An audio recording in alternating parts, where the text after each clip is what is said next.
Hey, it's Phil. Before you're going to check out my Rants About Humanity episode, I also want to invite you to consider following me and subscribing on my podcast channels and my Rumble video player channel down below. You can find it in the description. With the increasing censorship and limitations of freedom of YouTube, I don't know how long I will be able to have my thought-provoking conversations on YouTube. So if you want to support me in my mission of freedom of speech, open debate, be sure to also check me out and follow me on those platforms, and enjoy this week's episode. Welcome everyone to the Rants About Humanity podcast. I have the honors to have my first guest ever on the podcast again. So you must be doing something right, bro. It's 𝗨𝗨𝗕𝗏, helping people take responsibility, masculinity coach, also helping people with Facebook ads. And he's now in dad life. How's the dad life, man? I'm curious. When I had you on the podcast, you were like anticipating to become a dad. Yeah. What were some of the positive effects you didn't expect? And what were some of the negative things that you didn't expect? Yeah. You know, I tried to keep myself out of expecting something specific. You know, when I talk to guys, I've interviewed a lot of people. And so I've interviewed a lot of people about parenting as well, especially dads. And one of the big things I realized was like, you can't anticipate what happens. You can't anticipate the feeling that happens. You can't anticipate what you're going to think about. Like I've been like having a cough the last 2 days. So I've had to sleep in one of our guest rooms. Don't want to get the baby sick. And I was like, I would wake up and I would jolt myself awake a few times every night in the guest room. I'm like, why is this happening? And I started to realize as soon as I saw the baby, like I would walk into our room, the fact that I can't hold her, the fact that I can't like give her a kiss on the cheek, it was like a weird, I hate this feeling. It was like a gut wrenching thing that I didn't expect. It was like, you know, I love my baby, but she's brand new. She hasn't been here very long. So to me, I didn't notice how much of an attachment I'd have to her. And then, I mean, the first time I saw her, completely broke down crying. And it's not even a feeling you can explain. And I was talking to one of my mentors about it. He was like, this is one of the few feelings in the world that if a person hasn't felt it, you can't explain it to them. But anybody who's felt it really understands what it feels like. It's something you'll never forget. And it's also not an ugly baby, bro. No, she's cute as hell. I mean, let's be real, man. I mean, everybody finds their own babies pretty, but there's a scale of prettiness with babies, man. 1 million. Do we talk about this more than we probably should? I was like, how much more annoying would her crying be if she wasn't cute? Or like when she's got a day where she's got a lot of diapers she's going through. I'm like, what if we had an ugly baby? I would probably get annoyed a lot faster if she wasn't so cute and like smiling at you while you're changing her diaper. Like, if this is an ugly baby, I'd be like, all right, chill out on the pee and poop diapers, bro. Like, I think her being cute gives her way more credit for literally everything she does. But it's also, I had discussions with some people and they have like, yeah, we can't raise children in this world and overpopulation. But then I had a discussion with them, and I'm not a dad myself, but there's only so many things you see about yourself through your own lens. And then you can go deeper in intimate friendships, but then you can go even deeper in intimate romantic relationships. But then you go super deep, I think, when you have children and you see all those patterns reflected of you towards them, your parents towards you. You see even more stuff reflected. So there's some part about the psyche and about knowing yourself that you just, A, can't know by yourself, B, can't know with a partner, and then a child. Whoa, that's even more. Well, I think that's what scares people is you see what you didn't do. You're like, your child's going to reflect to you what you haven't done yet. And what you've neglected or what you've been missing. And I think that reflection is something not many people are ready to see for themselves. I don't know what it is about the darkness that people are not willing to face. But if you learn to shed light on the darkness, that's one of the biggest gifts you can have, because then you can illuminate everything. But there's almost something that people are not willing to see, uncomfortable aspects of themselves or dark aspects of themselves. And I know it's a bit scary, but once I know how to wrestle with that, that's where a lot of growth lies and potential change lies. But it seems a lot of people don't even want to start that quest. Well, you think about people who who don't want to get out of a bad relationship, or who don't want to start, a long adventure or a new job or a new anything. sometimes the comfort of something bad actually feels less painful than the allure of something new, or the work it's going to take to actually get that new thing. And I think that's really what keeps us stagnant. And it also keeps us, like we talked about before, it keeps you pretending that you like where you're at right now.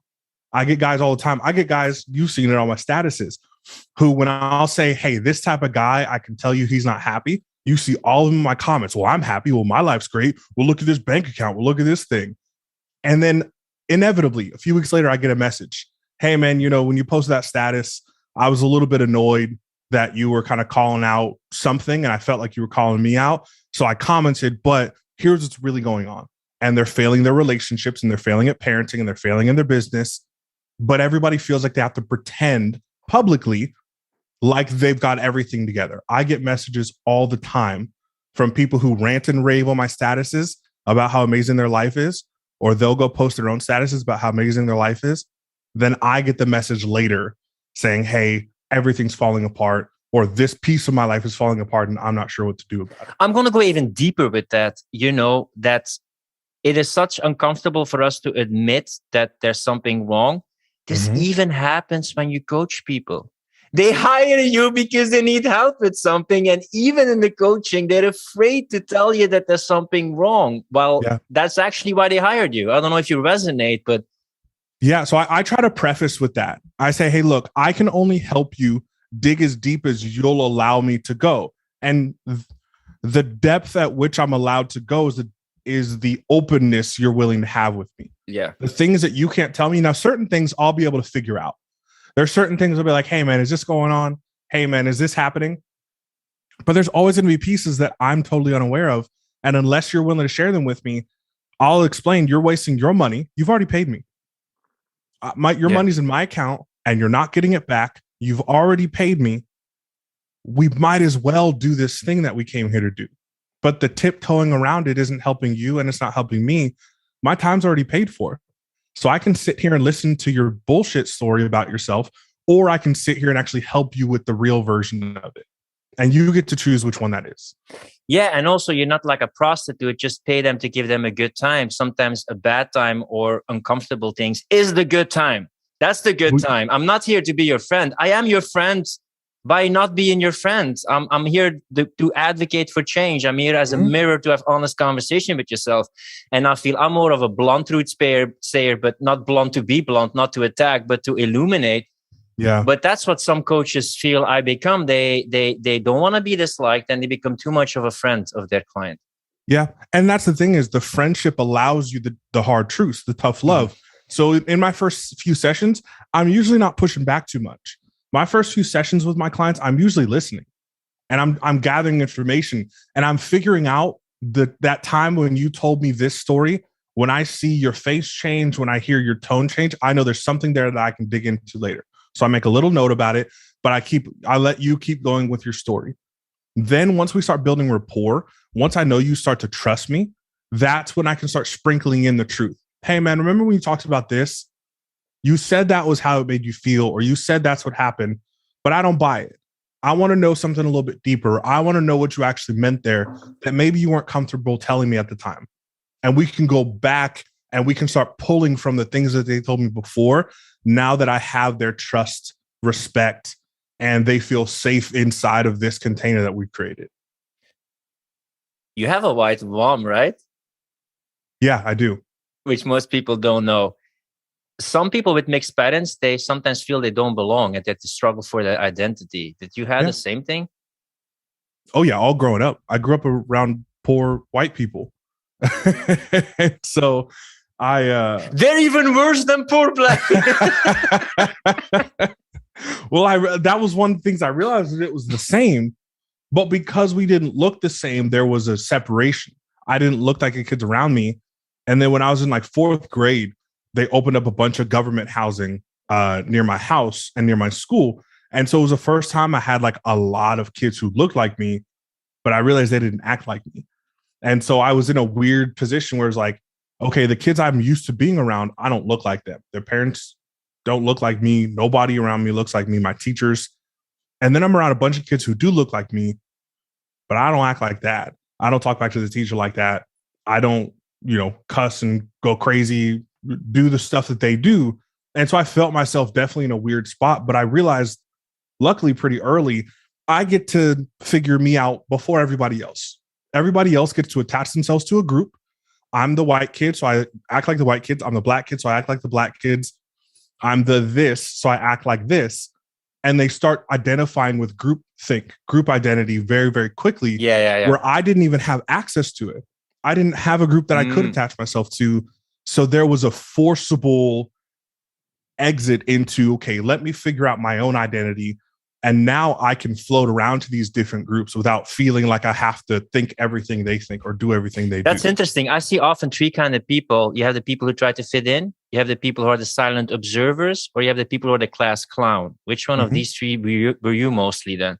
I was mostly class clown in like in elementary, middle school, up to probably the first year or two of high school. I was more the class clown because I was looking for acceptance. I was looking for somebody, let me feel accepted into your group. Because even though I have friends, that was the hard thing, I think, was knowing that I was different, but I was never the lonely person. I always had friends. I always had friend groups, but I never felt really part of the group. I felt like I was this person corresponding with this group. An outsider looking in, right? I don't know if Yes. you resonate with this. I had the same thing, that I noticed these social norms and I could play them, but I never wanted to fully conform to them because they just felt that I was betraying a part of myself and my unique essence. Yeah. Again, it was an interesting time because, again, I wasn't one of the weird kids either that nobody wanted to hang out with. I was inside the group, but I didn't feel a part of it. And I used to hate that. I used to really not like that feeling. And then I would say probably about my third year of high school, second to third year of high school, I started becoming fine with it. And I started saying, okay, this is something that's going to differentiate me. I might as well make it a positive thing. I might as well make it something that works in my favor. Did you learn the art of being likable or developing a first good impression? Because I saw some things that you go to a workshop and you sit in the corner and people come to you. So there must be something that you learned about being likable or having a good first impression. Yeah, I would definitely say first impression. I think I learned that growing up around white people. I knew that when somebody looked at me, there was automatically a negative belief, or there was a negative scenario that they are pulling from their past that they're attaching to me. Hey, somebody who looks like him did this to me. Somebody who looked like them did this, even if it wasn't in their own life. It was in a movie. It was in a story they heard. It was something that they saw or heard that said, hey, somebody who looks like that acts like this, talks like this, does this. And so I realized definitely that I could use that belief to my advantage. I can allow you to make assumptions. So like when I would go in for a speaking gig, I would go in when it was somebody else's turn to speak. And I would just go sit in the back. And I would sit with my arms crossed and I would not talk to anybody. And I would let people make assumptions.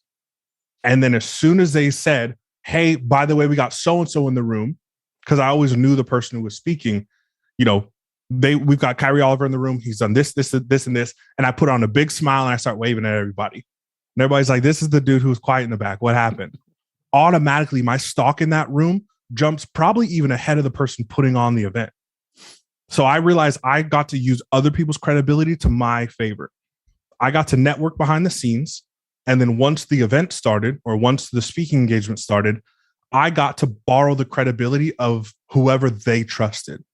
And because of that, mixed with the fact that I was the quiet guy in the back of the room, it immediately shot me to the top of the room as far as my perceived value. It's also not what you expect, because when you look at you physically, you've also been a football player. Yeah.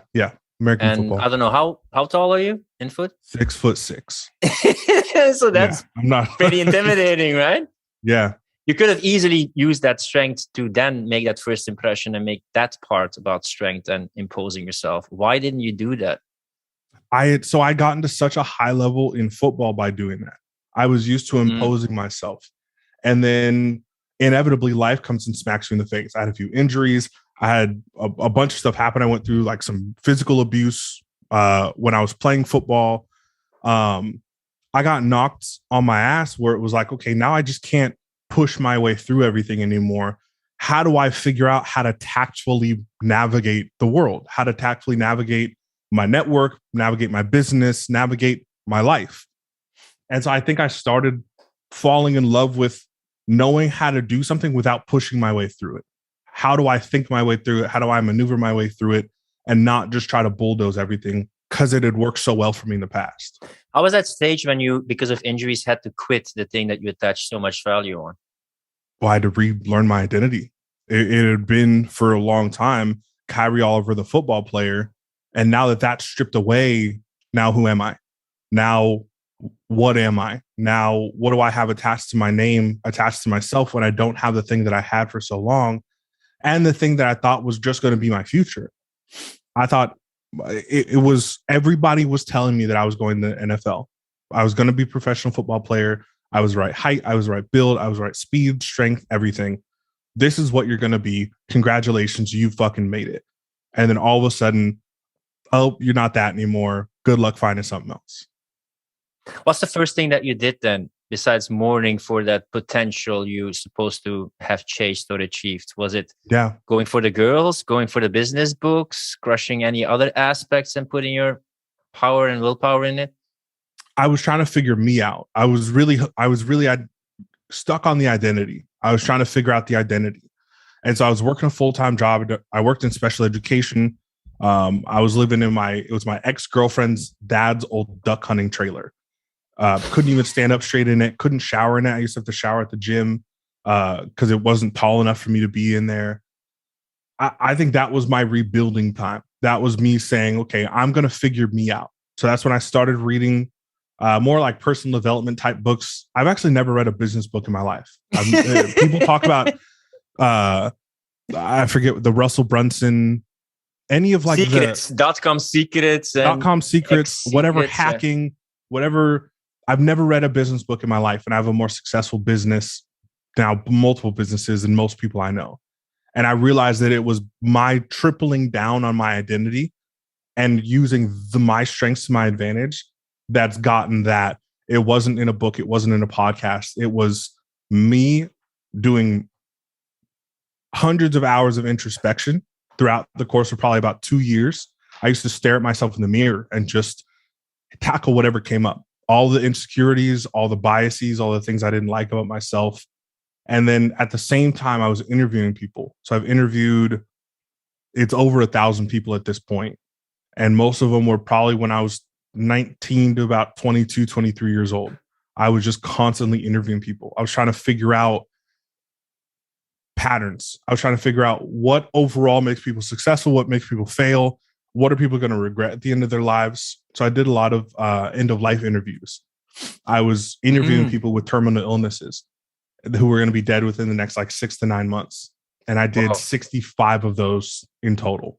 And so I just wanted to get a good grasp on like, what am I going to give a fuck about from now on? What am I going to care about at the end of my life? And how do I take those things and make sure I have them when I get there? What lessons did those people say mostly? What were the patterns there? What people talked about? It was definitely a lot more about the people around them than the success they had. I remember interviewing one guy. I think over the course of his life, he had made over $400 million. He used to sell bridges to cities. He sold like big, gigantic bridges, and he would fabricate them. He would build them, and he would ship them over to wherever they were going to go. And he had like 4 or 5 other businesses that he had held. And he had 4 sons. And I asked him what his biggest regret was. Or I said, if you could go back and change one thing, what would you change? And he said, can I have 4 things? And I was like, okay, this is an old guy. I'm not going to argue with him. Yes, you can have 4 things. He says, I would have shown up to at least one of each of my son's baseball practices because I think that would have made all the difference. Bro, this resonates so much with someone who I interviewed, and I had to talk to on Messenger, and he was like, yeah, man, I'm getting to X income, and doing it because I come from a poor family, and I get it. You want to be financially comfortable. But I said, in the end, it's not about financial success, it's about fulfillment. And in the end of your life, your children won't say, I wish my dad worked more and made more money. That's not what they said. I wish my dad was there, supported me, make me believe in myself, spend time with him. And of course, you want to be financially comfortable. But when that becomes an end in itself, like nobody said at the end of their life, I wish my dad had worked more and spent more time in the office to make more money. No, but until you have money, you can't really know what that means. Like you have but to people have, keep moving the goalpost, I feel yes, sometimes. 4 that's figures, the 5 problem. figures, 6 figures, 7 figures. And they keep on like, when finally will the fulfillment be there to then reassess your whole mindset towards this? Yeah. And that's why you can't pick a goalpost that's always moving, that's around something material. Now you can pick a goalpost that's always moving as it relates to yourself. Who do I want to become? Because I have my guys do that. Our benchmark is always 10 years out or 20 years out. At all times, it's 10 or 20 years out. So that when you get there, you're still working. You don't hit a goal and say, okay, what's next? Because I realized that with financial goals. It was, I want to hit this a month, now I want to hit this a month. And every time it becomes more and more empty. And you wonder why. And you say, okay, that next level is going to be it. That next level is going to be it. But that's the thing is, until you hit a baseline of like success in your life and in your business, you can't know that money is not the answer. Until you have money, you can't know that that's not going to do it for you. So up to a certain point, money is going to be the only thing you can think about because you have bills to pay, or you have children to raise, or you have a family to take care of. So I can understand money super important up to a certain point, and then we have to set our sights on something else. Yeah, I'm not going to deny that money is not important. Money is the way how we can make impact, but I think it resonates with what you said before. In the end, it becomes about self-awareness. Like, what makes you feel fulfilled? You want to achieve what? So you can. And some of these so you can also give to yourself right now, or find other ways than making money.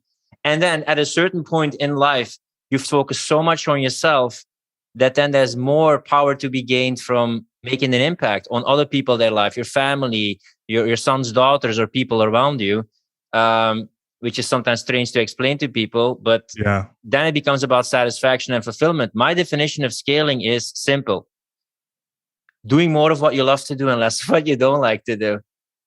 And if you want to do stuff that brings in the money or return on investment. Do the stuff that are your natural strengths, and do the stuff you love to learn. And all the rest, outsource it to people who are more qualified to do it, man, so you can focus on your zone of genius. Way easy. And the self-awareness of knowing yourself, like, what am I meant to do here? Who am I meant to serve? What are my strengths? And when you finally, I mean, I'm a more direct, practical, no fluff, straight to the point person. But I know some people need me. I tried to judge myself so much, like, oh my God, I have no feelings, I'm too harsh, etc. But once I started embracing my gifts, and I know that the intention is right, I started like doubling down on what I'm really good at. And stuff that I'm not good at, I hire other people, or I don't make false promises. Delegate. Yep. And that is so liberating to choose you, recognize your strengths, know yourself, and find other people who can help you, but don't expect everything from you and that you're good at everything. It's exhausting and you can't scale it. Yeah, no, I believe that.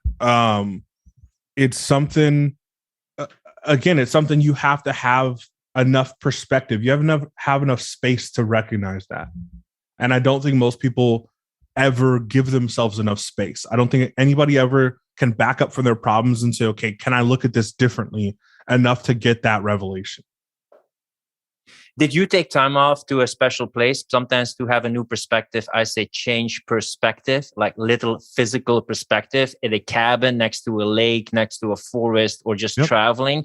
Do you also use these rites of passage in different environments to then develop new thoughts? Yeah. So I use two things. I go up in the mountains or in the woods and I take mushrooms. And the best things for shifting perspective, for gaining insight, for gaining introspection. I realized people do like psychedelic, especially things for two reasons. They're either looking for something or they're running away from something. And the people who are looking for something find it. The people who are running away from something find it. And so making sure that you're looking for something and you're not running away when you do something like that, I think is of the utmost importance. I wouldn't even say looking, I would say discovering. Because discovering is like you're open. I mean, I'm just discovering. And sometimes there's unexpected things, but that's just the interesting thing. When you have something maybe you want to discover, but then you get a unique solution. It's also often, I don't know how spiritual you are, but sometimes when you have a big intent towards looking at something, but you don't expect a specific strategy or how it has to be done specifically, then something appears. Yeah. Yeah. I think focusing more on here's the intention itself and being more relaxed with the path to get it, I think is how we find the ways to get it. Because you've seen it with success. you've been seeing it with interviewing people too, like successful people. There's not just one path. There's hundreds. There's probably thousands of paths. We have to say, okay, which one's right for me based on my strengths? How can I utilize? Yeah. This is what annoys me often. People prescribe their personal solution as a solution for everyone. Everyone should visualize. Everybody should plan their crushing day. Hilarious. Everybody should be flow and just play and dance. Like everybody, yes, but you're kind of the type who's more prone to do that. So I get it, but some people are a bit different. And I see it all the time, you know? But that's the thing is like, because I hang out with a lot of spiritual people. I have them as clients for my marketing business. And I just start thinking, I'm like, if my client, who's like a high-level CEO, does $20-30 million a year, if he heard some of this stuff about just manifest it, just vision board, just, do your mantras and do your, meditations, whatever, he would laugh his ass off and he would get nothing done and his business would crumble and his whole entire life would fall apart. But that's what people do. People buy into one ideology and they say, this is what I'm going to do forever. I know a guy, it's super weird. He kept trying to mentor me. He's an older guy. Kept trying to mentor me, kept trying to show me how much money was in his bank account. And I kept telling him, I promise you it doesn't matter. I promise you I don't care. You tell me you built all these businesses, I believe you. You don't have to prove it to me. And he kept wanting to show me screenshots of his bank account. And I just kept, no, thank you. And I said, I think you're looking for something that you need to go find. And I'm not going to be your guinea pig to try to find it. He's looking for approval of daddy. He wants to be that for somebody else because he didn't have kids. Yep. He probably never got his father's approval before he died. So I said, I'm just not going to be that person for you. I know you're looking for a young guy, successful, that you can kind of mentor, but I see what you're looking for. And I'm just not the person who's going to sit here and like have you test your theories on me. And so I said, I believe you have a lot of searching to do. And he comes back. He doesn't talk to me for like a year. And he comes back. All of a sudden, he's Buddhist. He has blown up both of his businesses. He's lost, I think it was like $700,000, $800,000 in the crypto market. He had just basically blown his entire life up, became a Buddhist monk, and now lives in a tiny little apartment somewhere and is searching for happiness still. And I tell people a lot, like if you buy into the wrong ideology at the right time, this is what happens. Your life is entirely way back in the past, I made a video where I make a distinction between escaping, fleeing. That's one. 2 is the looking, what you talked about, and 3 is escape. 3 is discovering. Mm-hmm. And what discovering has, it's like a cord. You have a core. You have a cord on a core. You can always be centered. You want to discover something. If it doesn't give you what you want, it doesn't cast you away and, you lost everything. But especially in a spiritual thing, when it becomes escaping or looking, they have no stable center and they're just super flaky, airy, and they have nothing that grounds them. And when you look at psychedelics, looking, exploring, that's fine. But you need to have some sense of yourself, some kind of core that is stable. Else it's complete chaos. And you easily get manipulated by all these things you think will finally solve it. But it will take you away more from going inside, seeing the center and seeing what truly gives you some stability within all the discovering. Yeah. Well, people are afraid of what they might find when they come to that center. I think people are very afraid of who they're going to find if they like really got to the core of themselves. What if it's not a good person? What if it's not who I thought I was? What if it's not whatever expectations I've had for myself? What if I'm not actually that? And I think that's what makes people create a barrier around that core and say, I'm not even going to look at it. So I'm going to build on all these things on top, all these extras, all these details that make me look like I'm the person I want to be. And I never actually get into who I actually am. Do you always, or do you have the intention to always change everything about you? Or do you sometimes say, Amanda, who is your girlfriend, wife soon, I think? Yeah, fiancé. Do you tell her like, this is a negative part about me, or this will be difficult to change? Or do you accept certain negative things about you and then don't put a lot of effort anymore in trying to change them? I think for certain time periods, I think there's pieces of me that serve me well for certain time periods. It's not something that I'm tied to forever. There's times where I can be hyper focused on work and not super connected or not super outgoing and not wanting to go do all the things. Right before our baby got here, I'd put myself in work mode. It was like 4 days in a row. And I told her ahead of time, hey, I'm going to be head down.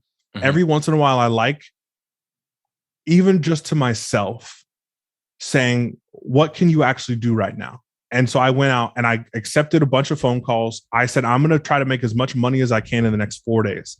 Monday, Tuesday, Wednesday, Thursday.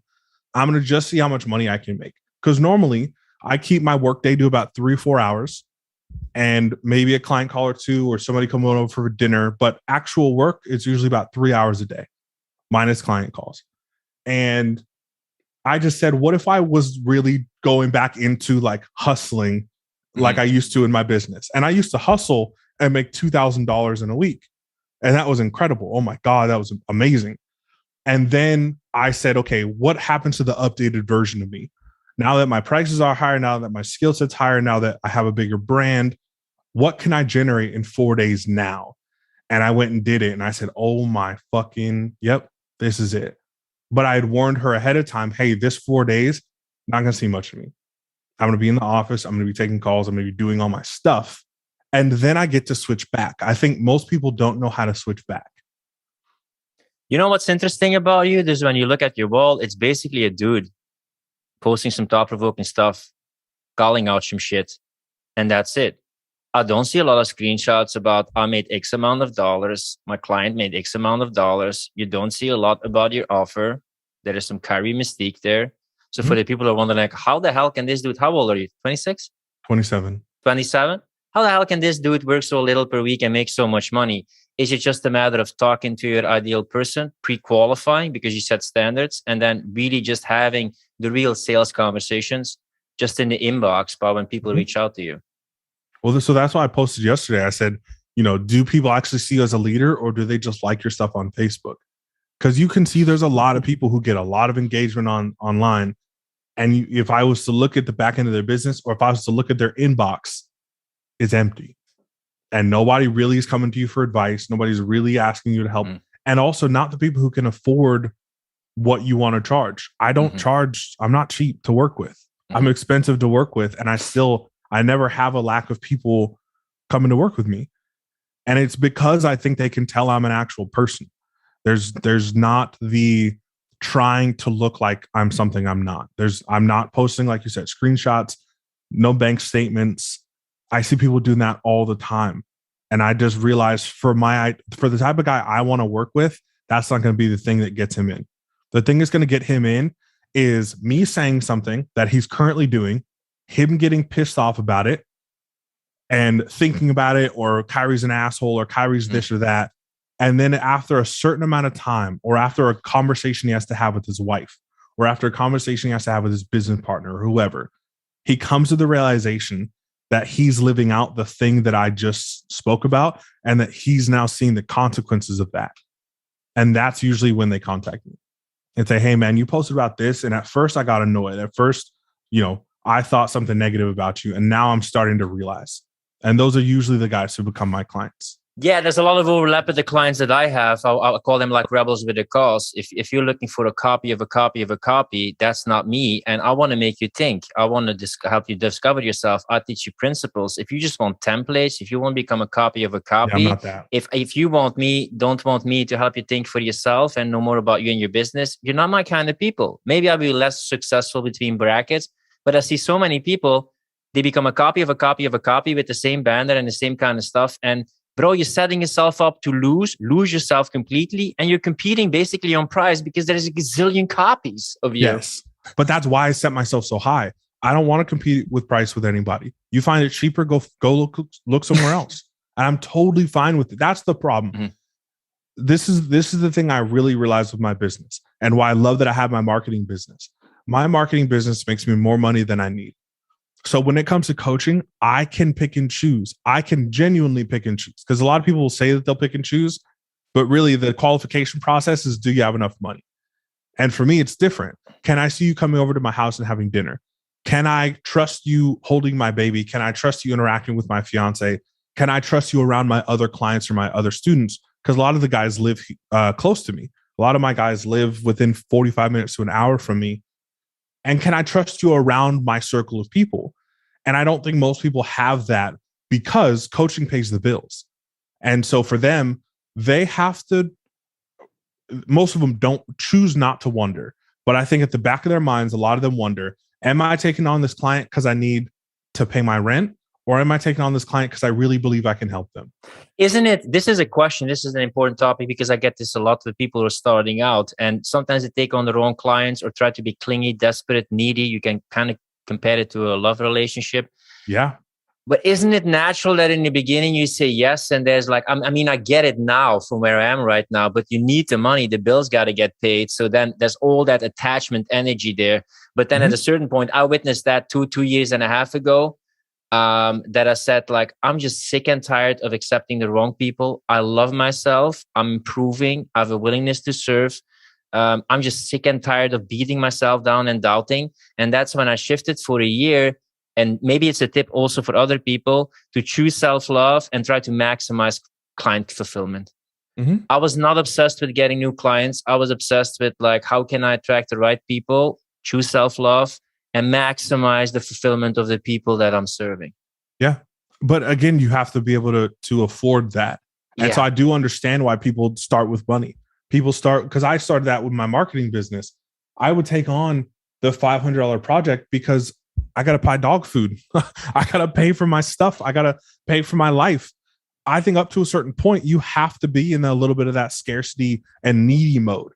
But eventually, this is why I like having a business outside of coaching, is I get to be scarce over there. I got to be going through me figuring stuff out over there, not with people's lives. Because I'm not going to give good advice if I need it. I'm not going to give good advice if I need you as a client. I'm going to tell you what you want to hear. I'm going to make you feel good about yourself inside of our sessions.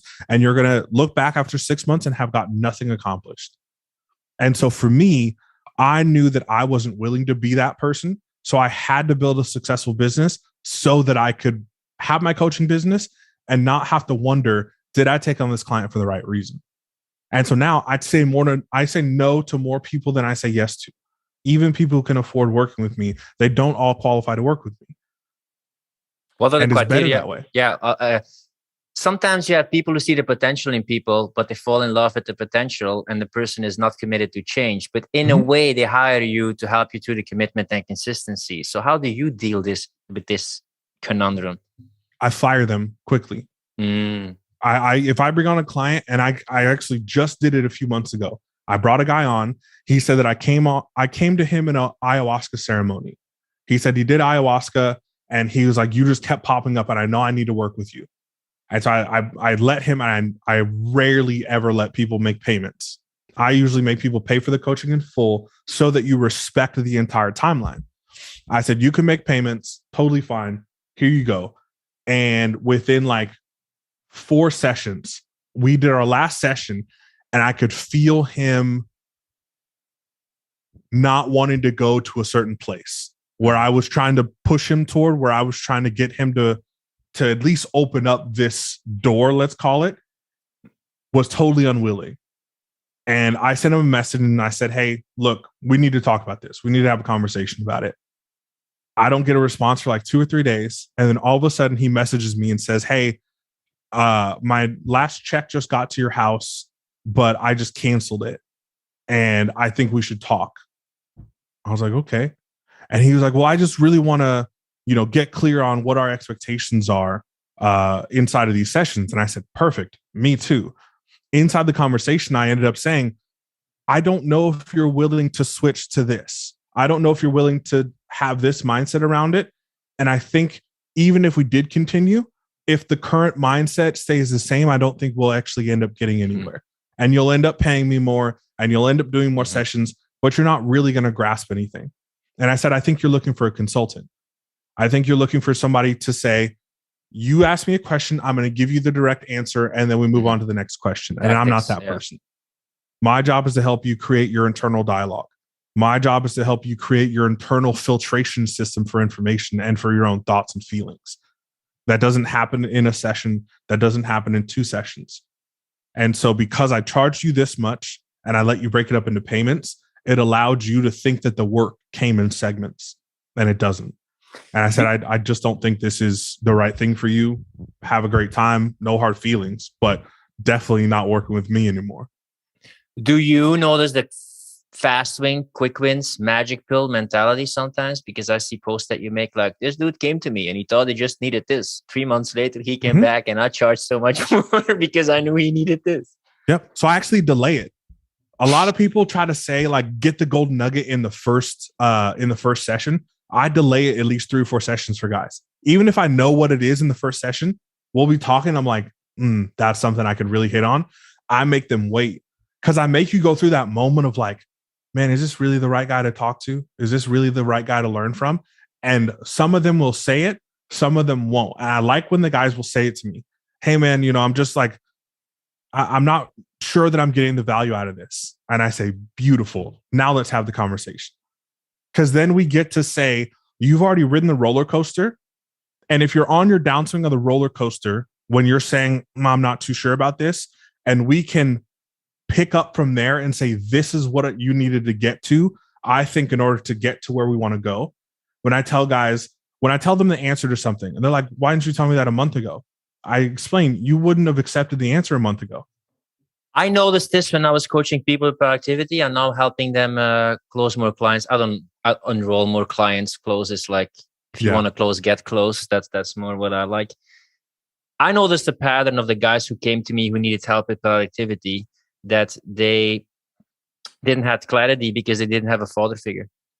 They had no discernment. They didn't know what they wanted to do. They wanted me to become their taxi driver, not their co-pilot for the goals to get to their destination. They didn't even know. It's like, dude, I'm not meant to be your taxi driver. I can help you navigate. We can choose a direction. We can adapt. You're on the steering wheel.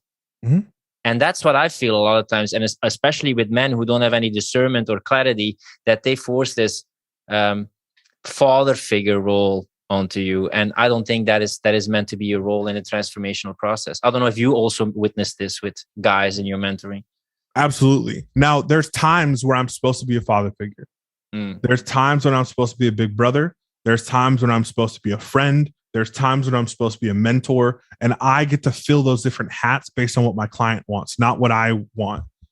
What does my client need right now? What role do I need to be for them right now? So sometimes it is the father role. It cannot be all the time. It cannot be every single session I'm telling you what to do when you come to me with this problem. Oftentimes it's just talking through it together and you come into your own solutions. This is probably one of the biggest realizations I made, is if I come to the conclusion for the client, they will not attach it to themselves. But if I ask them the right questions and let them come to their own conclusions, that's when they'll say, okay, this is now a part of my psyche. Do you never have a father figure talk down like, dude, a real man does this? Oh, all the time. All the time. Like for me, for instance, it's like, dude, and I say this to people, dude, it's okay to be a beginner, not to be an amateur. I like show up on time, keep your promises, have integrity. You don't have to be perfect. Real men, they communicate about what's going on, and I expect that from you. Yes. I will not tolerate any less, and you shouldn't tolerate any less of me. And that's a bit of a talk down out of care, because I know they can do it. But especially young men, they need to hear it sometimes. You need to stick by your word. You need to keep up with your promises. It builds up self-esteem. And I feel a lot of times, you're also that guy, you keep your promises. But I feel the integrity and keeping your promises, it's a lot less. It was an old school virtue from my grandma, like be a man, keep your promises, be on time, deliver. But now I feel maybe it's subjective. I feel that this is a much more loose value these days for people to respect. I do think things have changed though. I think there's time for fluidity. I think there's time for adaptability, but I think at a core level, or your purveying quality still needs to be integrity, still needs to be sticking to your word, still needs to be doing what you're supposed to do. My only counterpoint to that would be learning how to leave something alone when it's no longer for you. Because people used to ride things until they died. They would ride I kept my word. I'm going to stay in this marriage. I'm going to stay in this relationship. I'm going to stay in this job because I said I was going to. That's the only part where I say too much integrity, too much stick-to-itiveness actually ends up being a hindrance to you. And we have to, again, help you develop your internal dialogue to know which is which. Yeah, and I work a lot with people with integrity, but it can become a curse because I noticed that the people with integrity have the most difficulty with seeing themselves as an expert or showing up, or they see things as bragging instead of showing their ideal client what's possible. Mm-hmm. I think integrity also for people, it becomes, I work with a lot of guys who think that they're like rebel entrepreneurs and they're like the rebel without a cause. And I say that's not, I don't think that the men who are comfortable with themselves identify as that. So it's okay for you to identify with that right now. But I don't think that the men who really respect themselves, who are really trying to become the best versions of themselves, still feel like they're the rebel. And so there's something that's told you that the rebel means I'm truthful. And because I'm truthful, people don't like me. Because I'm truthful, I don't get the results I want. And I say you're sacrificing happiness, livelihood, purpose for trying to be too truthful. They're fighting against something and not for something. Yes. And they keep on looking to fight things against something, to push against, which takes a lot of energy, and they get that identity from the thing that pushing you need against. Friction. People feel like they need friction in order to be important. They feel it's like also the addiction to the struggle that I sometimes get. They're addicted to the struggle. Like people think fear of failure is prevalent, bro. Fear of success is a lot more prevalent, man. Oh, yeah. That's an identity change. If you see yourself as failure, like you just get confirmation of what you're already thinking. But fear of success, man, it takes a lot of time to take that in, bro. Well, yeah, there's so many pieces of you that you have to divorce in order to get it. I think that's the thing that people are super scared of, is what things that I currently am comfortable with am I going to have to drop in order to get what I want? You know what I'm curious about? Your courting of Amanda story. Mm-hmm. Did you court her like she know he was into you, and then you visited her, and then you didn't respond? Like, what did it look like, or how did it happen? If you're willing to share. Yeah, so I took 4 flights out to go see her within 2 months. As soon as I knew this is what I want, okay, now it's happening. And I was out there every few weeks. So we're from the same just hometown. In the vicinity by accident? So the first time actually what's funny was I pretended like I had client meetings. The first time I went out to Austin, Texas, I live in Arizona. I flew out to Austin, Texas for client meetings. And I said, hey, if you have time, I'd love to take you out to dinner. And we ended up hanging out the entire time. I actually did have a client that I was seeing, but I wasn't there for 4 days just to meet with clients. I was there to see, hey, is this really something I want to pursue? Because we had met each other for the first time in December. We're from the same hometown. We went to the same high school, but we didn't know each other in high school. Yeah. So she graduated a year ahead of me with my brother. And so we've known of each other. We have all the same friends. We just didn't know each other back then. But we'd been following each other, I'd say since like 2014. We've been following each other online, seeing what each other's doing. And we met up for the first time in December 2019. And it was the first time we met, hung out, went out to breakfast. And I started having that inkling of like, I think this is something I want to pursue. How do you know that? I'm curious. Like, what were the signals, patterns, something you noticed, some archetypes you filled in? Well, physical attractiveness came first, 1,000,000%. Physical attraction came first. But I had also seen her. So we had actually been following each other for a while. I had seen her. I used to post a video every day on Facebook for like 3 minutes every evening. She used to post a video every morning when she would go to the gym. So I had been watching her and her personal development journey the last few years. I had been watching the way she thinks and the way she views herself and the book she was reading, the podcast she was listening to. I was actively watching her becoming more of the right woman. And she had been watching the same. She had been watching me do the exact same. So I think when we met up, it was really just to validate what I had already thought about her. Is she really the person that I believe she might be? And in conversation, those first few weeks, the answer was yes. And so now it's something that I pursue. I actually ended up horrible, but hilarious. I ended up kicking a girl out of my house. When I knew I wanted Amanda, there was a girl who was staying at my house. I faked sick for 4 days, acted like I was sick because I had already told her, hey, I think we're just better off as friends. and she just wouldn't hear it. Mm. And so we were going on a trip together, and I said, okay, I already know that I want this over here. The one that I'm on this trip with, to me, one woman gets my time, attention, effort, energy, physicality at a time. So because I already knew that I wanted Amanda, this girl doesn't get any of it anymore. And she was made aware of it immediately and then couldn't hear it.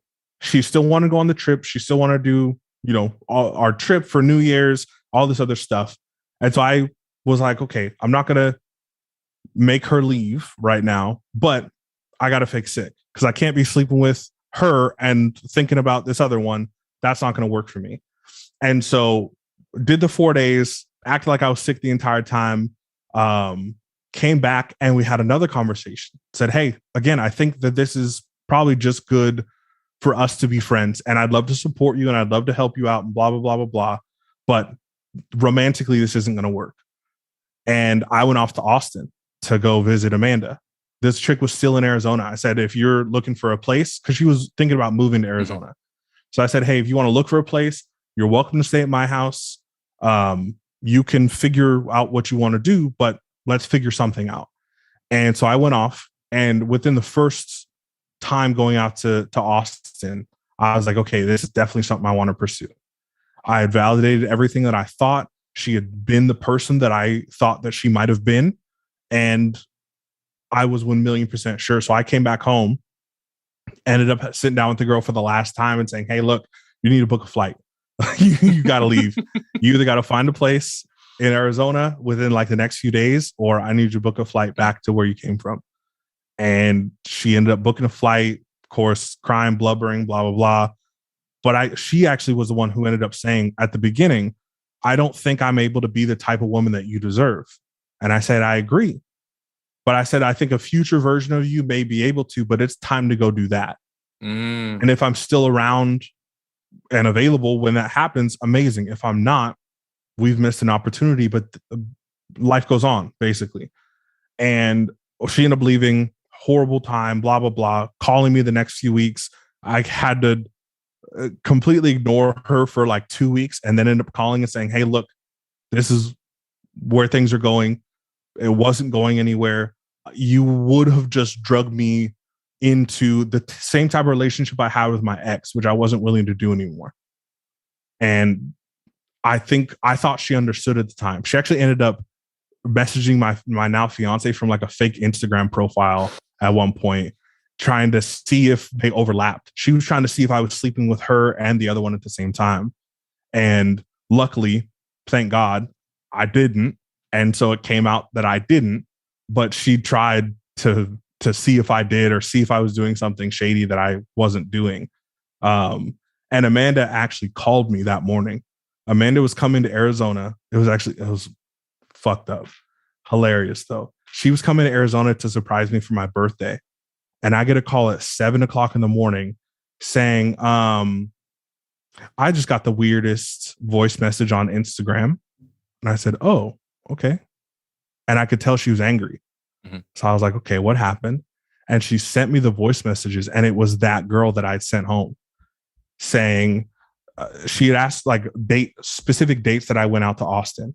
She was asking for. And my fiance was like, I'm not giving you specific dates. It's weird. And the girl ended up voice messaging her and saying, well, I don't know if Kyrie told you about me, but I'm so-and-so. And I just never really got a clear answer from him as to why it didn't work out and why he made me leave. And I think it was because he was seeing both of us at the same time and blah, blah, blah. So had this whole like Amanda asking, hey, do I need to turn around and go back home? Like, were you seeing both of us at the same time? And luckily, one of my students was living with me at the time. And so I got him on the phone with her. And I said, I haven't said anything to you yet. Amanda, ask him the question. And she asked if the girl ever stayed in my room. Said, nope, I made the girl stay in a guest room. Were we showing like we were in a relationship throughout the house? He said, nope, she was, Kyrie wasn't. Like, it got the confirmation that Amanda needed to say, okay, there wasn't an overlap. Yeah. Yes, that I was committed. And then again, I fly out there 4 times within the next 2 months to go out there. So the pursuit, I made it super clear. Here's what I want. Here's what I'm willing to do to have it. She needed that last point of recognition that I had already cut off any other options. I had already cut off anything else, anybody else. Did you actually written down what kind of things you expect of a woman or what you're looking for? 6 pages. I had 6 pages of exactly the type of woman that I wanted. And in a law of attraction way, how many things did Amanda actually resemble what you've been writing down and made manifest that way? She had all of my needs met and a lot of the wants that I had. I have people write down 2 lists. Here are the things that you need. Here are your non-negotiables. And here are the things that are really, really nice accessories. They're nice interests for, I would love her to be interested in this. I would love this hair color. I would love this, these extra things. But she had all of my wants and she had all of my needs and most of my wants. And so it was uncanny when I was talking to her at first, because I actually told her, because we were friends, I told her to do this with her ex. I said, write out a pros and cons list. Write out your ideal man and write out the version or the pieces that your ex has and the pieces that he doesn't have. And that's going to tell you whether you should continue the conversation or continue the relationship with him. And that was like 2 years before we got together. I ended up giving her that exercise to do. And I said, here's what I did. And then when I broke up with my ex, I said, here's what I updated it. I said, okay, now here's more things that I'm looking to not have. Here's more things that I am looking to have. And I got to update my list of things. The next girl I talked to had some more than my ex did. But then I found Amanda who had damn near everything that I had written out. What I think is one of the powerful things to do, and I gave it to my clients in the past with mindset, is sentence completion. And you just write down the first thing that comes up. I feel most happy when, I feel most anxious when, I feel most excited when, I feel most lonely when, and you just fill it in for yourself. And if you really have an intimate relationship with someone, they could maybe read like what I mostly expected from my dad was, how I am like my dad is. And you just don't filter, don't censor yourself. Write down the first thought that pops up in your head, because that's the strongest one. And then when someone gets to know you, that's a very intimate connection. But most people are not willing to share that self-awareness or have that talk. But it can be so powerful to understand someone better. Well, especially if you're looking for a long-term relationship. Like, you're not going to be able to hide this stuff forever. And hiding it right now just gives them a false expectation, is going to make them feel betrayed later on. If you're not open and honest at the beginning, you're going to deal with it later on down the road, when all of it's going to look like to your partner, it's going to look like you all of a sudden became this person, when really it's the person you've been all along that you've been subverting or that you've been hiding from them.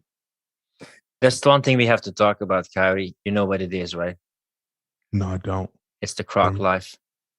God, I hate croc life. I wish I had them on right now. Tell me why you like the crocs, bro. Like, for me, like it just drops the testosterone by so many levels, man. You try to convince people into the croc life. Tell people why they should switch over to the crocs, man. Because my testosterone's higher than everybody I know. That's why. But it can't drop your testosterone level. I got more of it than I need. I got testosterone to go around. Crocs is the ultimate symbol of I'm comfortable with myself. I'm comfortable with myself to the point where I'll wear these electric blue Crocs to Home Depot and not think twice. And they're not even matched in color with your outfit? No, most of the time they are. But the electric blue ones usually aren't. I have like black ones that I'll wear wherever. And I have slippers now. I got Croc slippers that are comfortable as fuck. I feel so, I don't know what the fur is inside, but it's amazing. And then I have like the electric blue ones that are I have to be so extra comfortable with myself to wear this out in public. And I will. You think everybody could pull it off, the Croc lifestyle? Eventually. Not right now. So there's people who would go outside and everybody's like, fuck's wrong with this dude? I think you have to graduate. You have to graduate into a level of self-acceptance and self-understanding and being comfortable with yourself to qualify for the Croc life. One thing you're also a big fan of is dogs. And I also have a dog. What is something that dogs give you or contribute to your life? Oh my gosh. Dude, we've had a lot of stuff with dogs last year. Yeah, Yeah, no, I'm also curious if you're willing to share like this whole experience, how it's been for you, because I know dogs are important in your life. Yeah, we just picked my puppy up. I literally picked him up a half hour before I got on this call from the pet hospital. He was eating his potty pads, and he had eaten some of them and swallowed them, and they were like blocking up his intestines. Luckily, nothing wrong, no surgery, no nothing. He just passed them. But we've lost 3 dogs in the last year. And I got my first dog. I never grew up with him, but I got my first dog 2 months after I moved here to Arizona. I just started my business. I just started like doing all my own stuff. And it was actually because I wanted kids. I knew I wanted kids. I was single. I was in a new state. And I said, I was obsessed with becoming a great dad. A lot of it was thinking through what my dad wasn't. And I said, okay, I need to be an amazing father. I don't want to have kids with some random chick, so that's not going to work. What's something I can take care of that's difficult to take care of, that's going to show me the tools that I need to be a great dad? And so I looked up most difficult dog breeds. Well, really? Yeah. It was between a German Shepherd, a Border Collie, and a Siberian Husky. And I loved the look of a Siberian Husky. I was visiting my brother in Los Angeles at the time. And on my drive back home, I was calling around places. That was Kai, or? Yeah, that was Kai. Yeah. I was calling around places to see if I can get a husky puppy. Found this lady who lived 20 minutes away from my place here in Arizona. And before I even went home, I went to the pet store. I went to go pick up the puppy, and then I went home. And he's been my guy ever since. He was an asshole when he was a puppy. He was the most difficult thing in the world for like the first 2 years. And then he became the most amazing dog I've ever had. Super calm, super collected. I love that he was like, he would starve people of his attention because he's pretty. He was white and gray with bright blue eyes. Everybody wanted to pet him, and he rarely let people pet him. He would just kind of give him a weird look and like walk away from him. When they tried to call him over, Kai, come here. He'd give him the look and walk away. And I used to love it. And I was like, this is the guy who just, I joked that he was like an Instagram model. It's like, I want you to pay attention to me, but I don't want you to touch me. I want you to want my attention, or sometimes even I want you to pet me. But then as soon as I know that you're really wanting to pet me, I'm going to just back away, and I'm not going to. Is there something, sometimes I see it in my own dog, I have my own named Pumbaa. Is there something that your dog embodied that you wish you had? And it's like you see it in them, so it cultivates something in you? Because I have my dog who's very playful and curious about people and energetic. And I have that part in me. And sometimes he reminds me of certain things I neglected or I should take more into account. I think quiet confidence at first. It was something I was really looking for. How do I tone myself down? How do I grow up a little bit into a more calm, collected confidence? And that's, I feel like, what he had, where it was, I don't need anybody specifically. I don't need other people. I don't need attention. I don't need the admiration. But it's nice to know that I can have it when I'm looking for it. I can have it when I want it. And I think at that point, that was important for me. I don't know, this may be a harsh statement, but this would be a hard thing. I would probably suffer more from the loss of my dog than of somebody who's like close to me as a friend, because I'm the universe for this dog. There's like unconditional love, which is even stronger than when you have it with people. I've had both. I've had like friends close to me die, and I've had my dogs, 3 of them now, die, and dogs are harder. Because like you said, you're that thing's entire world. So the first dog that died, so I had a Cane Corso. It was an Italian Mastiff. He drowned in our pool last September.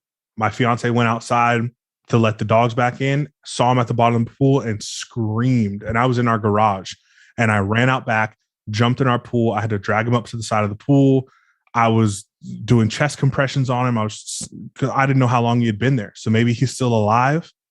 And I saw just like blood and water kind of trickle out of his mouth, and I knew he was dead.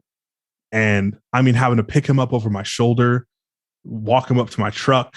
Like, I don't mean to be in super detail here, but it was like, it was a hands-on experience. He was 130 pounds too, so people can visualize. This wasn't a small dog. He was a gigantic black, like, beast of a dog, but the sweetest thing you could ever want. He would always try to climb up in your lap.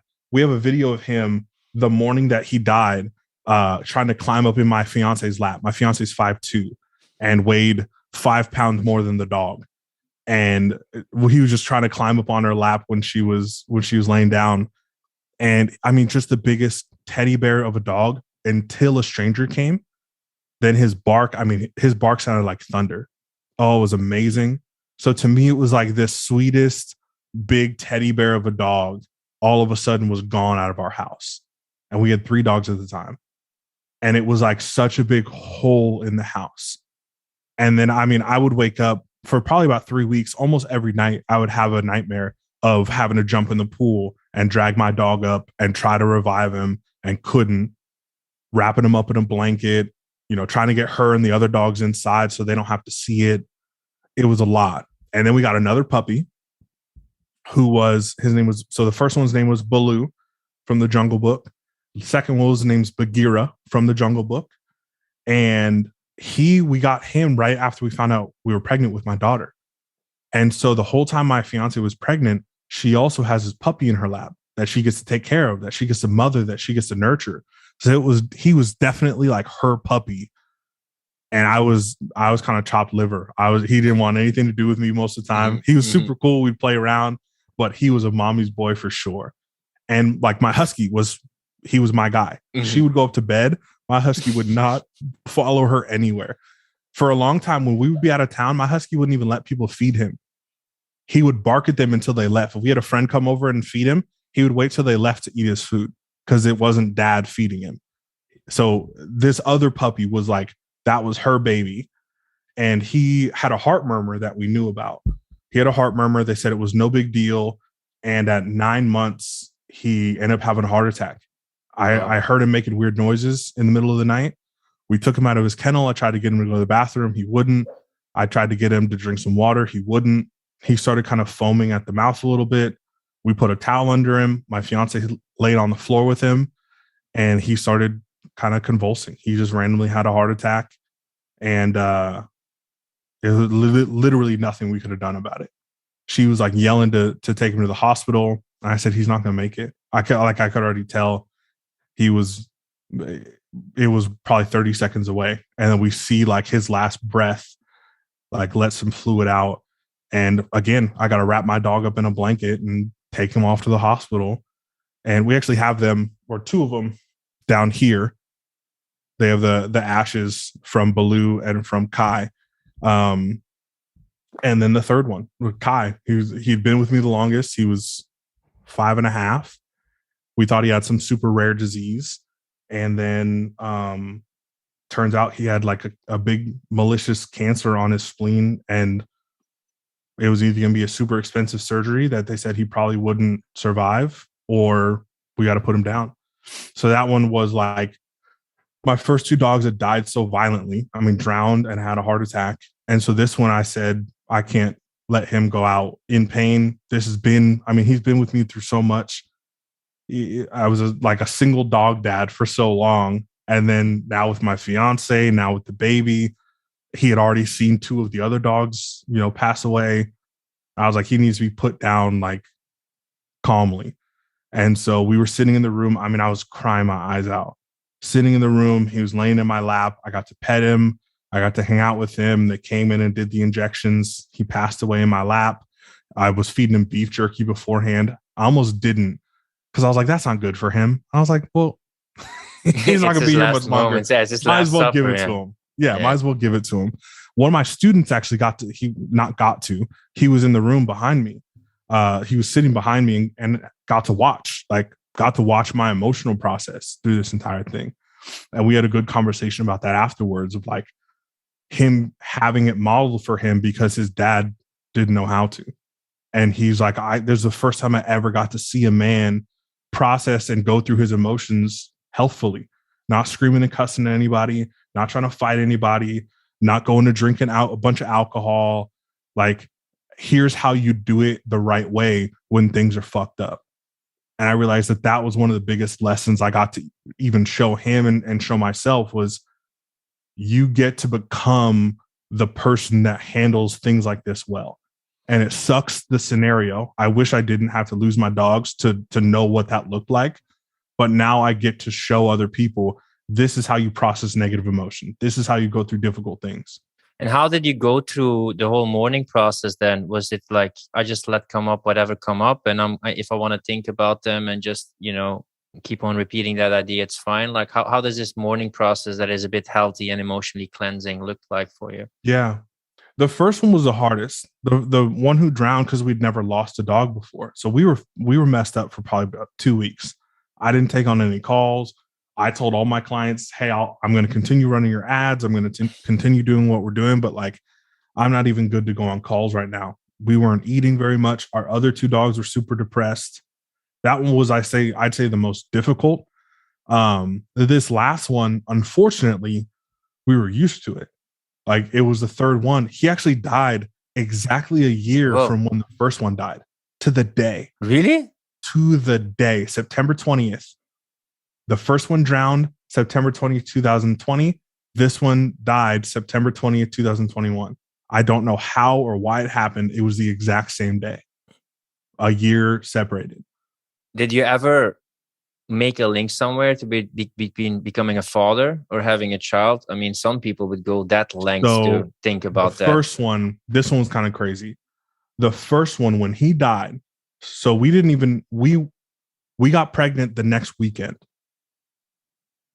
After the first one died.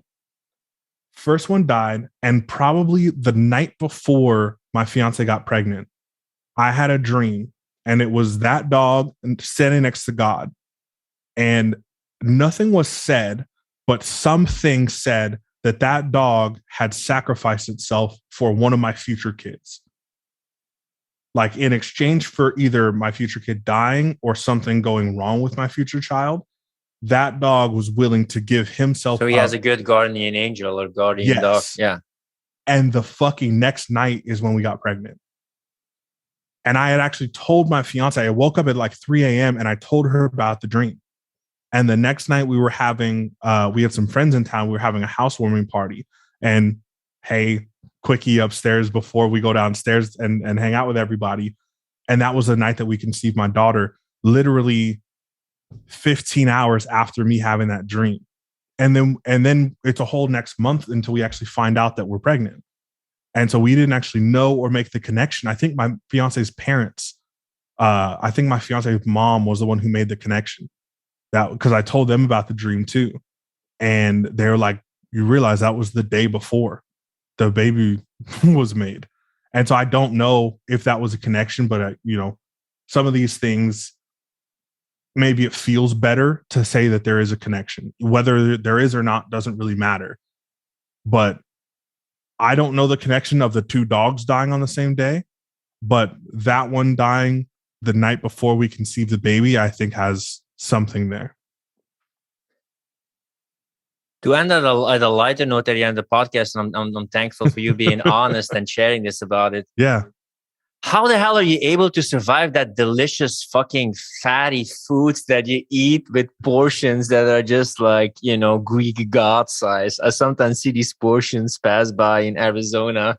How are you able? I mean, you love food, but how are you able to manage all this gorging, such glorious food, but unhealthy food? Yeah. I'm a big guy. So I think I just have more capacity for it, I would say. And I need to be more balanced with it. I think a lot of it now is like, okay, now we offset it with gym time. You offset it with time outside. You offset it with time in the sauna or in the pool or taking the dogs to the park. I think it's really, and again, I need to do a better job of it, of offsetting and saying, okay, here's the way to best balance it. But there's definitely a lot of it here.